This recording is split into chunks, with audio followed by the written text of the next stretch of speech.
नमस्कार दोस्तों, मैं Dharmendra Verma online study with DK में आपका बहुत बहुत स्वागत करता हूं। आज हम बात करने वाले हैं सुपर टेट के एक मॉडल पेपर के बारे में, जिसमें आपको बाल मनोविज्ञान के 10 प्रश्न मिलेंगे, शिक्षण कौशल के 10 प्रश्न मिलेंगे, जीवन कौशल के 10 प्रश्न मिलेंगे, करंट अफेयर के 15 प्रश्न मिलेंगे, पर्यावरण अध्ययन के 10 प्रश्न मिलेंगे, विज्ञान के 10 प्रश्न मिलेंगे और सूचना तकनीकी के 5 प्रश्न मिलेंगे। यानी कि 7 विषय आपको यहाँ पर एक साथ मिलने वाले हैं। काफ़ी इंपॉर्टेंट वीडियो होने वाला है, तो आपको स्किप नहीं करना है, वीडियो को पूरा देखना है और अंत में हमें जरूर बताना है कि आज का जो वीडियो है या फिर जो आज का मॉडल पेपर है वो आपको कैसे लगे। टोटल आपको यहाँ पर 60 प्रश्न मिलेंगे जो कि काफ़ी इंपॉर्टेंट रहेंगे, तो आप यहाँ पर आपका आकलन भी कर सकते हैं। तो सबसे पहले आपको क्या करना है, वीडियो को लाइक करना है, शेयर करना है और साथ में चैनल को सब्सक्राइब कर लेना है। तो शुरुआत करते हैं। आज का पहला प्रश्न है आपका, जिसमें आपको बाल मनोविज्ञान, शिक्षण कौशल और जीवन कौशल से 20 प्रश्न मिलेंगे। तो आपको यहाँ पर आपका आकलन भी करना है साथ साथ। तो पहला प्रश्न है आपका,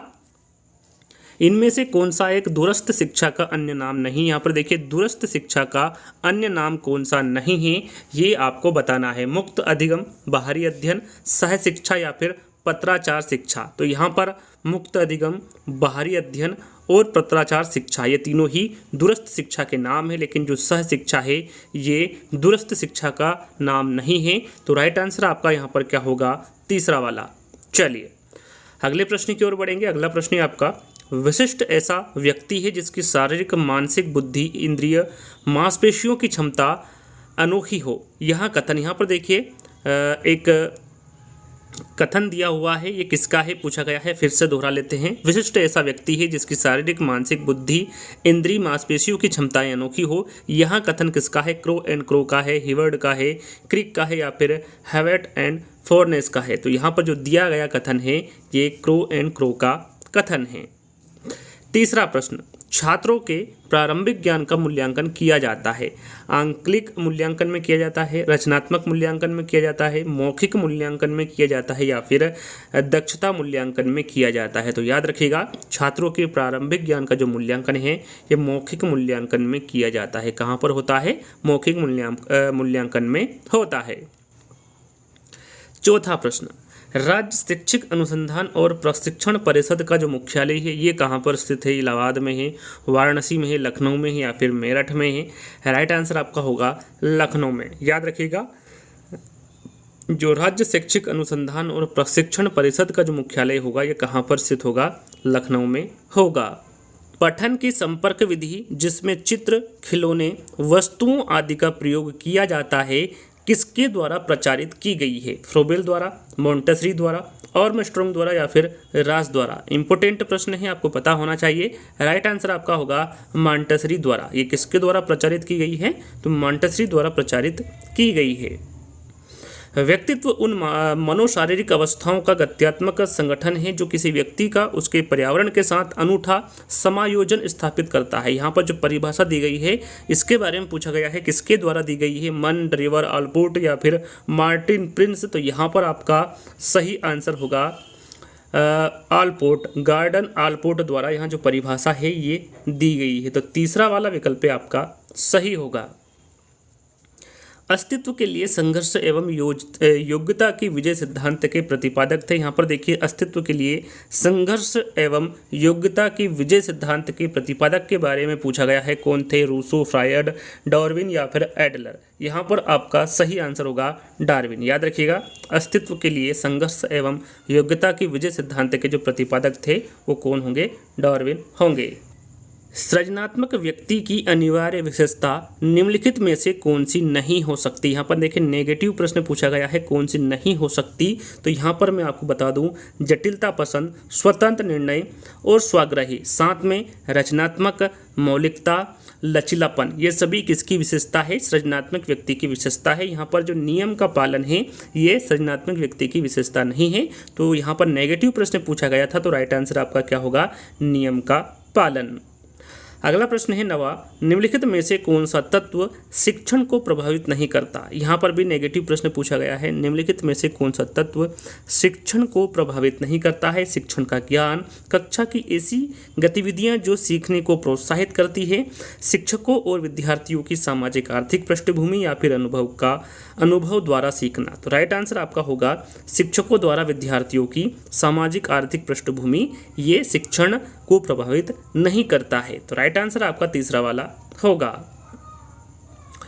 अगला प्रश्न है, प्रत्येक वाचन करते समय पुस्तक को पकड़ना चाहिए, बाएं हाथ में पकड़ना चाहिए, दाएं हाथ में पकड़ना चाहिए, दोनों हाथ में, या फिर पुस्तक लेकर नहीं पढ़ाना चाहिए। तो यहाँ पर देखिए, प्रत्येक वाचन करते समय जो पुस्तक को पकड़ना चाहिए वो हमेशा बाएं हाथ से पकड़ना चाहिए। किस हाथ से? बाएं हाथ से। तो पहला वाला विकल्प आपका सही होगा। अगला प्रश्न है, मानव प्रकृति के आधार पर किस विद्वान ने व्यक्तित्व के 3 प्रकार बताए। यहाँ पर देखिए, किसने व्यक्तित्व के 3 प्रकार बताए हैं मानव प्रकृति के आधार पर? तो ये बताए हैं कार्ल युंग द्वारा। किसके द्वारा? युंग द्वारा बताए गए हैं। अंतर्मुखी, बहिर्मुखी और उभयमुखी। याद होगा आपको अंतर्मुखी, बहिर्मुखी और उभयमुखी के बारे में। ये 3 जो प्रकार हैं कि किसके द्वारा बताए गए हैं? कार्ल युंग के द्वारा बताए गए हैं, यानी कि तीसरा वाला विकल्प आपका सही होगा। किस अवस्था में बुद्धि का अधिकतम विकास होता है? किसमें होता है? शेष अवस्था में होता है, पूर्व बाल्यावस्था में होता है, उत्तर बाल्यावस्था में होता है, या फिर किशोरावस्था में होता है? राइट आंसर आपका होगा किशोरावस्था। याद रखिएगा, किशोरावस्था में जो बुद्धि का विकास होता है वो अधिकतम होता है। तो यहाँ पर फोर्थ वाला जो विकल्प होगा वो सही होगा।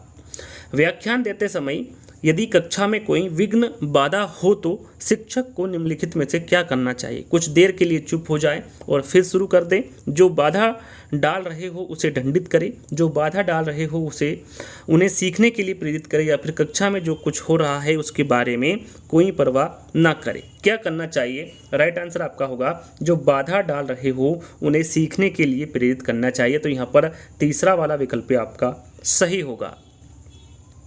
अगला प्रश्न है, किस विधि द्वारा छात्रों में विचार तथा निर्णय शक्ति का विकास होता है? समस्या समाधान विधि, अभिक्रमित अनुदेशन विधि, प्रक्रिया विधि, या फिर समप्रत्यय विधि? यहाँ पर पूछा गया है वो कौन सी विधि है जिसके द्वारा छात्रों में विचार तथा निर्णय शक्ति का विकास होता है? राइट आंसर आपका होगा समस्या समाधान विधि। समस्या समाधान विधि द्वारा छात्रों में विचार तथा निर्णय शक्ति का विकास होता है। इनमें से कौन सी शिक्षण विधि नहीं है? यहाँ पर देखिए, शिक्षण विधि कौन सी नहीं है पूछा गया है। व्याख्यान विधि, वर्णन विधि, रुचि का सिद्धांत, या फिर प्रयोग प्रदर्शन विधि? यहाँ पर पूछा गया है आपसे कौन सी शिक्षण विधि नहीं है? राइट आंसर आपका होगा रुचि का सिद्धांत। जो रुचि का सिद्धांत है एक प्रकार का सिद्धांत है, ना कि विधि है। यहाँ पर आपको दिख भी रहा होगा, सीधा सीधा यहाँ पर सिद्धांत लिखा हुआ है। तो रुचि का जो है ये सिद्धांत है, ना कि विधि है। व्याख्यान विधि, वर्णन विधि और प्रयोग दर्शन विधि, ये तीनों ही विधियाँ हैं, शिक्षण विधियाँ हैं। तो यहाँ पर कौन सी नहीं है? तो यहाँ पर रुचि का सिद्धांत आपका राइट आंसर होगा। शिक्षा के अधिकार के क्रियान्वयन की प्रमुख चुनौती। यहाँ पर देखिए, प्रमुख चुनौती आपको बताना है। प्रशिक्षण शिक्षकों का अभाव, दोषपूर्ण पाठ्यक्रम, शासकीय उदासीनता, या फिर उपरोक्त। सभी 4 विकल्प आपने पढ़े वे सही, आपको इसका सही आंसर लग गया होगा कि यहाँ पर उपरोक्त सभी आपका सही आंसर होने वाला है कि प्रशिक्षित शिक्षकों का अभाव, दोषपूर्ण पाठ्यक्रम और शासकीय उदासीनता ये शिक्षा के अधिकार के क्रियान्वयन की प्रमुख चुनौती है। तो राइट आंसर आपका यहाँ पर क्या होगा? उपरोक्त सभी होगा। चलिए आगे बढ़ते हैं। अगला प्रश्न है आपका,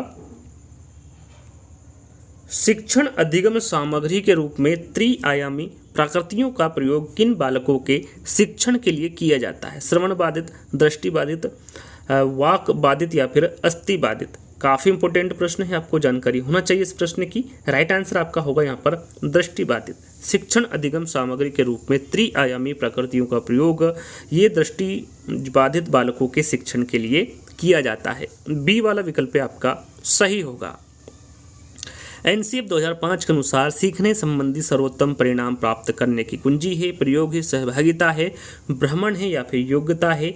राइट आंसर आपका होगा सहभागिता। याद रखिएगा, एनसीएफ 2005 के अनुसार सीखने संबंधी सर्वोत्तम परिणाम प्राप्त करने की जो कुंजी होगी वो सहभागिता होगी। निम्नलिखित में से कौन सा छात्र मूल्यांकन के चतुर्थ सोपान की ओर संकेत करता है? यहाँ पर देखिए, चतुर्थ सोपान के बारे में पूछा गया है। नियोजन है, मूल्यांकन है, पदों की रचना करना है, या फिर परीक्षा की जांच करना है? तो यहाँ पर चतुर्थ सोपान के बारे में पूछा गया है, तो वो क्या होगा? आपका मूल्यांकन होगा। पहले नंबर पर क्या होगा? याद रखिएगा, पहले नंबर पर होगा आपका नियोजन, दूसरे नंबर पर होगा पदों की रचना करना, तीसरे नंबर पर होगा परीक्षा की जांच करना, और चौथे नंबर पर होगा आपका मूल्यांकन। पहला पद पूछे तो आपका नियोजन होगा, दूसरा पद पदों की रचना करना, तीसरा पद परीक्षा की जांच करना और चौथा पद मूल्यांकन। तो इन पद या फिर सोपानों के बारे में आपको जानकारी होना चाहिए।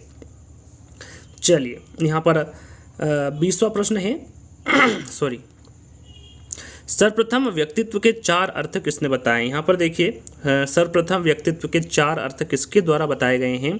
आइंस्टाइन के द्वारा, सिसरो के द्वारा, अरस्तु के द्वारा या फिर प्लेटो के द्वारा। काफ़ी इंपॉर्टेंट प्रश्न है, आपको पता होना चाहिए कि सर्वप्रथम व्यक्तित्व के जो 4 अर्थ बताए गए हैं ये सिसरो के द्वारा बताए गए। किसके द्वारा? सिसरो के द्वारा बताए गए। यहाँ पर 20 प्रश्न आपके समाप्त होते हैं और अब यहाँ पर हम करंट अफेयर के 10 प्रश्न के बारे में 15 प्रश्न यहाँ पर हमने करंट अफेयर के लिए हैं, उनके बारे में आपको जानकारी देने वाले हैं। तो यहाँ पर शुरू करते हैं। यहाँ पर देखिए 21वां प्रश्न है आपका, वरिष्ठ नागरिकों के लिए मसौदा की नीति हाल ही में किसके द्वारा जारी किया गया है। तमिलनाडु, केरल, झारखंड या फिर कर्नाटक। राइट आंसर आपका होगा तमिलनाडु। याद रखिएगा, वरिष्ठ नागरिकों के लिए मसौदा की जो नीति है वो हाल ही में तमिलनाडु के द्वारा जारी किया गया है। चेस्ट एक्सरे से कोविड पता लगाया जा सकेगा, इसका विकास किसके द्वारा किया गया है। भारतीय प्रौद्योगिकी संस्थान रुड़की के, भारतीय प्रौद्योगिकी संस्थान जोधपुर, भारतीय प्रौद्योगिकी संस्थान नई दिल्ली या फिर भारतीय प्रौद्योगिकी संस्थान कानपुर। राइट आंसर आपका यहाँ पर होगा भारतीय प्रौद्योगिकी संस्थान जोधपुर द्वारा चेस्ट एक्सरे से कोविड पता लगाया जा सकता है, इसका इनके द्वारा विकास किया गया है। तो यहाँ पर बी वाला विकल्प आपका सही होगा। अगला प्रश्न है, इसरो द्वारा हाल ही में किस मिशन की घोषणा की गई है। Aditya L1, Aditya L2, Aditya L3 या फिर आदित्य L4। इसरो द्वारा हाल ही में किस मिशन की घोषणा की गई है। तो इनके द्वारा आदित्य L1 की घोषणा हाल ही में इसरो द्वारा की गई है। तो यहाँ पर पहला वाला विकल्प आपका सही होगा। भारत का पहला जियोलॉजिकल पार्क किस राज्य में विकसित किया जाएगा। उत्तर प्रदेश, महाराष्ट्र, मध्य प्रदेश या फिर गुजरात। राइट आंसर आपका होगा मध्य प्रदेश। याद रखिएगा, भारत का पहला जियोलॉजिकल पार्क ये मध्य प्रदेश राज्य में विकसित किया जाएगा। अगला प्रश्न है, 21वां ग्रैंड स्लैम खिताब जीतने वाले पहले पुरुष बन गए हैं। Roger Federer, Novak Djokovic, Rafael Nadal या फिर इनमें से कोई नहीं। राइट आंसर आपका सही होगा राफेल नडाल। याद रखिएगा, ये 21वां ग्रैंड स्लैम खिताब जीतने वाले पहले पुरुष बन गए हैं। तो यहाँ पर तीसरा वाला विकल्प आपका सही होगा। एपी सेवा पोर्टल किस राज्य सरकार द्वारा लॉन्च किया गया है। आंध्र प्रदेश, उत्तर प्रदेश, मध्य प्रदेश या फिर अरुणाचल प्रदेश। राइट आंसर आपका होगा आंध्र प्रदेश। याद रखिएगा, एपी सेवा पोर्टल ये आंध्र प्रदेश सरकार द्वारा लॉन्च किया गया है। तो यहाँ पर पहला वाला विकल्प आपका सही होगा। महिला एशियाई कप हॉकी 2022 का आयोजन कहाँ पर किया गया है। सऊदी अरब, भारत, चीन या फिर ओमान। राइट आंसर आपका होगा ओमान। याद रखिएगा, महिला एशियाई कप हॉकी 2022 का जो आयोजन किया गया है ये ओमान में किया गया है।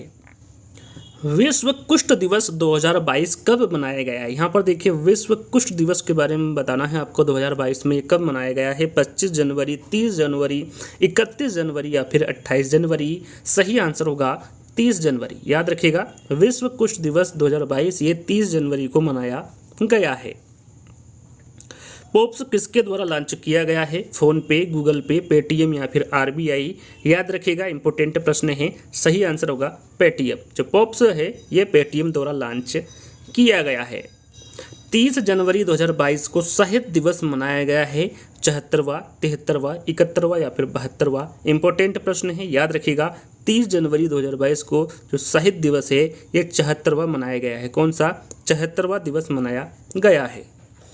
भारत का सबसे बड़ा इलेक्ट्रॉनिक वाहन चार्जिंग स्टेशन कहाँ पर स्थापित किया गया है। नोएडा में, अहमदाबाद में, गुड़गांव में या फिर इंदौर में। राइट आंसर आपका होगा गुड़गांव में। भारत का सबसे बड़ा इलेक्ट्रॉनिक वाहन चार्जिंग स्टेशन ये गुड़गांव में स्थापित किया गया है।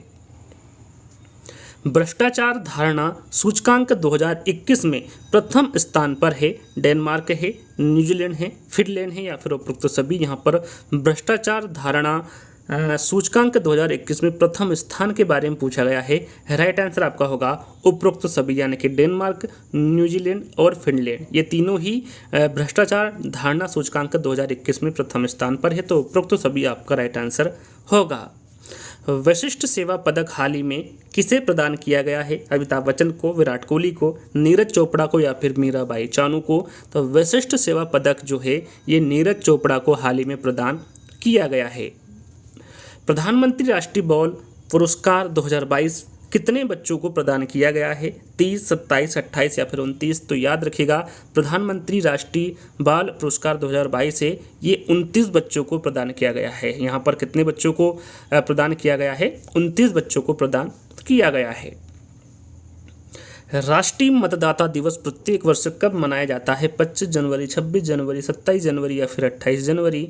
राइट आंसर आपका यहाँ पर होगा 25 जनवरी। राष्ट्रीय मतदाता दिवस प्रत्येक वर्ष 25 जनवरी को मनाया जाता है। अब बात करेंगे विज्ञान की। अभी हाल ही में करंट अफेयर के 15 प्रश्न समाप्त हुए। अब बात करेंगे विज्ञान के 10 प्रश्नों के बारे में।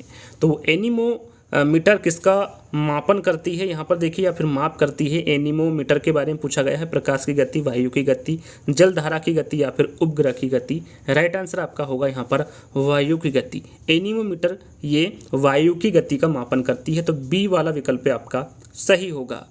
कोशिकाओं के अध्ययन को रिक्त स्थान भी कहा जाता है। कोशिकाओं के अध्ययन को साइटोलॉजी भी कहा जाता है, फिजियोलॉजी भी कहा जाता है, न्यूक्लियोलॉजी भी कहा जाता है या फिर सेलोलॉजी भी कहा जाता है। क्या कहा जाता है कोशिकाओं के अध्ययन को? तो याद रखिएगा, इसे साइटोलॉजी भी कहा जाता है कोशिकाओं के अध्ययन को। तो यहाँ पर पहला वाला विकल्प आपका सही होगा। निम्नलिखित में से कौन सी संक्रमण धातुओं की एक विशेषता नहीं है? यहाँ पर देखिए, संक्रमण धातुओं की एक विशेषता कौन सी नहीं है पूछा गया है। तो यहाँ पर कम विद्युत ऋणात्मक, कम आयनीकरण ऊर्जा और तन्यता, ये तीनों ही संक्रमण धातुओं की विशेषता होती हैं। इलेक्ट्रॉन्स प्राप्त करने की प्रवृत्ति, ये संक्रमण धातुओं की विशेषता नहीं है। तो यहाँ पर आपका नेगेटिव प्रश्न पूछा गया था, तो पहला वाला विकल्प आपका सही होगा। अगला प्रश्न है, निम्नलिखित विकल्पों में से कार्बन का सबसे शुद्ध रूप क्या है? यहाँ पर देखिए, सबसे शुद्ध रूप कार्बन का बताना है। एंथ्रोसाइड का जल, ग्रेफाइट या फिर लकड़ी का कोयला? राइट आंसर आपका यहाँ पर होगा एंथ्रासाइड। यहाँ पर कार्बन का सबसे शुद्ध रूप पूछा गया था, तो एंथ्रोसाइड यहाँ पर सही आंसर होगा। निम्नलिखित में से मैग्नीशियम सल्फेट डेप्टाहाइड्रेट का साधारण नाम क्या है? यहाँ पर देखिए, मैग्नीशियम सल्फेट डेप्टाहाइड्रेट का साधारण नाम पूछा गया है। एप्सम सोल्ट है, बोरेक्स है, जिप्सम है या फिर लाइम है? राइट आंसर आपका होगा एप्सम सॉल्ट। ये जो मैग्नीशियम सल्फेट हेप्टाहाइड्रेट है, इसका साधारण नाम क्या होगा? तो एप्सम साल्ट होगा। तो यहाँ पर पहला वाला विकल्प आपका सही होगा। रक्त समूह या ब्लड ग्रुप की खोज किसके द्वारा की गई थी? Alexander Fleming, William Harvey, Landsteiner या फिर पावला? तो रक्त समूह या फिर ब्लड ग्रुप के बारे में पूछा गया है, तो ये लैंड स्टीनर के द्वारा खोज की गई थी, रक्त समूह या फिर ब्लड ग्रुप की। यदि एक गेंद ऊपर फेंकी जाती है तो निम्नलिखित में से क्या परिवर्तित नहीं होता? यहाँ पर देखिए, क्या परिवर्तित नहीं होता है पूछा गया है। त्वरण, गति, अंतर या फिर स्थितिज ऊर्जा? तो यहाँ पर गति, अंतर और स्थितिज ऊर्जा में आपको परिवर्तन देखने को मिलेगा, लेकिन त्वरण में कभी भी परिवर्तन नहीं होता है। तो राइट आंसर आपका क्या होगा? त्वरण। यदि एक गेंद ऊपर फेंकी जाती है तो त्वरण में परिवर्तन नहीं होता है। तो पहला वाला विकल्प आपका सही होगा। पानी का पीएच मान कितना होता है? सभी को पता है, सरल सा है, 7, 5, 3, 2। तो सभी को पता है कि जो पानी का पीएच मान होता है वो कितना होता है? 7 होता है, यानी कि पहला वाला विकल्प आपका सही होगा। रक्त प्रवाह में हवा के बुलबुले का होना जीवन के लिए क्यों खतरनाक होता है? हवा रक्त के साथ मिलकर जटिलता उत्पन्न करती है, रक्त का प्रवाह कई गुना बढ़ जाता है, रक्त के प्रवाह में बाधा उत्पन्न हो जाती है या फिर रक्त दाब कई गुना बढ़ जाता है? तो यहाँ पर आपका सही आंसर होगा रक्त के प्रवाह में बाधा उत्पन्न हो जाती है। तीसरा वाला विकल्प आपका सही होगा। निम्नलिखित में से कौन सा विटामिन कैल्शियम के अवशोषण में सहायक है? यहाँ पर देखिए, कैल्शियम के अवशोषण में कौन सा विटामिन सहायक है पूछा गया है। ए, बी, सी या फिर डी? राइट आंसर होगा आपका विटामिन डी। सभी को पता है, सरल सा प्रश्न है। विटामिन डी कैल्शियम के अवशोषण में सहायक है, तो फोर्थ वाला विकल्प आपका सही होगा।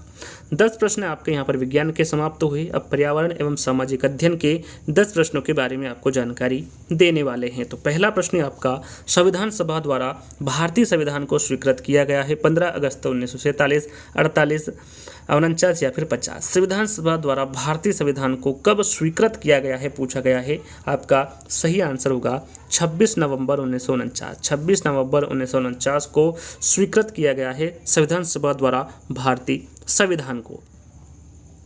अगला प्रश्न है भूपर पट्टी पर द्रव्यमान प्रतिशत के रूप में कौन सा सर्वाधिक मात्रा में पाया जाता है। कार्बन, ऑक्सीजन, सिलिकॉन या फिर कैल्शियम। सभी को पता है, यह भी सरल सा प्रश्न है। जो भूपर पट्टी द्वारा द्रव्यमान प्रतिशत के रूप में पूछा गया है, सर्वाधिक मात्रा में कौन सा पाया जाता है, तो वो ऑक्सीजन पाया जाता है। कौन सा पाया जाता है? ऑक्सीजन पाया जाता है। तो बी वाला विकल्प आपका सही होगा। निम्न में से कौन सा एक भारत की सबसे पुरानी तेल शोधक इकाई। यहाँ पर देखिए, भारत की सबसे पुरानी तेल शोधक इकाई के बारे में पूछा गया है। हल्दिया, डिगबोई, कोयली या फिर मथुरा।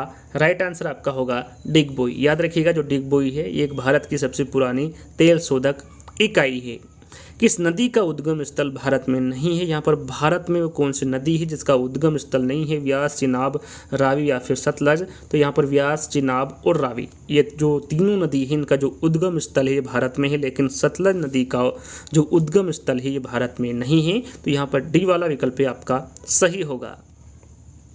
अरावली पर्वत का सर्वोच्च शिखर क्या कहलाता है। गुरु शिखर, शेर, दोता बेट्टा या फिर अमरकंटक। तो ये कहलाता है गुरु शिखर। अरावली पर्वत का जो सर्वोच्च शिखर कहलाता है ये गुरु शिखर कहलाता है। तो यहाँ पर पहला वाला विकल्प आपका सही होगा। मॉन्ट्रियल प्रोटोकॉल किससे संबंधित है। ओजोन क्षय, परमाणु हथियार, लैंड माइन्स या फिर सागर तट। मॉन्ट्रियल प्रोटोकॉल के बारे में आपको सभी को पता है किससे संबंधित होगा, तो ये ओजोन क्षय से संबंधित होगा मॉन्ट्रियल प्रोटोकॉल। अगला प्रश्न है भारत को कितने भूकंपी जोखिम अंचलों में विभाजित किया गया है। 5, 6, 4 या फिर 7। तो भारत में जो भूकंपी जोखिम अंचल है इन्हें 4 भागों में विभाजित किया गया है। कितने भागों में? 4 भागों में विभाजित किया गया है। भारत का सबसे बड़ा व्यापारिक बैंक कौन सा है। नाबार्ड है, स्टेट बैंक ऑफ इंडिया है, ICICI है, यूनियन बैंक ऑफ इंडिया है। भारत का सबसे बड़ा व्यापारिक बैंक कौन सा होगा, तो स्टेट बैंक ऑफ इंडिया होगा। 1 डिग्री से देशांतर को पार करने में पृथ्वी कितना समय लेती है। 1 डिग्री देशांतर को पार करने में पृथ्वी कितना समय लेती है पूछा गया है। 2 मिनट, 24 घंटा, 4 मिनट या फिर 5 मिनट। तो ये लेती है 4 मिनट का। कितना समय लेती है? 4 मिनट का समय लेती है 1 डिग्री देशांतर को पार करने में पृथ्वी। पर्यावरण संरक्षण अधिनियम किस वर्ष पारित हुआ था। 1982, 86, 92 या फिर 96। सभी को पता है, सरल सा प्रश्न है। पर्यावरण संरक्षण अधिनियम ये है, ये 1986 को पारित हुआ था। तो यहीं पर पर्यावरण और सामाजिक अध्ययन के 10 प्रश्न आपके समाप्त होते हैं। अब यहाँ पर हम 5 प्रश्न कंप्यूटर के ले लेते हैं, क्योंकि 5 प्रश्न सुपर टेट में कंप्यूटर से पूछे जाते हैं। भारत का पहला कंप्यूटर कहाँ स्थापित हुआ था। दिल्ली विश्वविद्यालय, भारतीय सांख्यिकी संस्थान कलकत्ता, प्रधान डाकघर राजस्थान या फिर भारतीय प्रौद्योगिकी संस्थान कानपुर। भारत का पहला कंप्यूटर के बारे में पूछा गया है, ये कहाँ स्थापित हुआ था। तो याद रखिएगा, ये भारतीय सांख्यिकी संस्थान कलकत्ता में स्थापित हुआ था भारत का पहला कंप्यूटर। तो यहाँ पर बी वाला विकल्प आपका सही होगा। कंप्यूटर में लेन, LAN का पूरा नाम बताएं। यहाँ पर देखिए, लेन का पूरा नाम आपको बताना है, क्या होगा। Local area network, loyal area network, network area of London या फिर लोकल एडजस्ट नोट। यहाँ पर कंप्यूटर में लेन का पूरा नाम बताना है। तो लेन का पूरा नाम होता है, L से होता है लोकल, A से होता है एरिया और N से होता है नेटवर्क, यानी लोकल एरिया नेटवर्क, ये लेन का पूरा नाम होता है। पहले इलेक्ट्रॉनिक कंप्यूटर का नाम क्या था। पहले इलेक्ट्रॉनिक कंप्यूटर का नाम पूछा गया है। ENIAC, पेनिसियल, सुपर कंप्यूटर या फिर डेल। तो यहाँ पर आपका सही आंसर होगा ENIAC। याद रखिएगा, पहले इलेक्ट्रॉनिक कंप्यूटर का नाम क्या था, तो ये ENIAC होगा। पहला वाला विकल्प आपका सही होगा। कंप्यूटर में IC का क्या अर्थ होता है। यहाँ पर जो IC लगी होती है कंप्यूटर में, उसका अर्थ बताना है। इंटीग्रेटेड कैपेसिटर, इंटीग्रेटर सेल, एकीकृत प्रतिरोध या फिर एकीकृत परिपथ। तो ये होता है कंप्यूटर में जो IC का अर्थ होता है वो एकीकृत परिपथ होता है। यहाँ पर डी वाला विकल्प आपका सही होगा। अंतिम प्रश्न, जैसा कि मैंने बताया था, टोटल आपको 60 प्रश्न मिलने वाले हैं। कंप्यूटर में डिलीट की गई जो फाइल है वो किस जगह संग्रहित होती है। फॉर्मेट फोल्डर में, मेन्यू में, रिसाइकल बिन में या फिर कभी कहीं पर भी नहीं। तो यहाँ पर देखिए सरल सा प्रश्न है, एक्यूज के तौर पर ये आंसर मैं दे रहा हूँ। 60 लिख के आपको A, B, C या फिर D आंसर लिखना है। तो इसका आंसर आपको कमेंट्स के बॉक्स में देना है। और सरल सा प्रश्न सभी को पता है, आप मोबाइल चलाते हैं, मोबाइल में भी आजकल वो सुविधा हो गई है। तो कंप्यूटर में डिलीट की गई फाइल किस जगह संग्रहित होती है, ये आपको बताना है। तो आज के जो 60 प्रश्न हैं, जो 7 विषय हमने लिए हैं, वो आपको कैसे लगे, यानी 60 प्रश्न आपको कैसे लगे, आपको कमेंट्स के माध्यम से बताना है। अच्छा लगे तो आपको लाइक करना है, शेयर करना है और चैनल को सब्सक्राइब कर लेना है। तो जल्दी ही दोस्तों एक नए वीडियो के साथ मिलते हैं, जब तक के लिए धन्यवाद।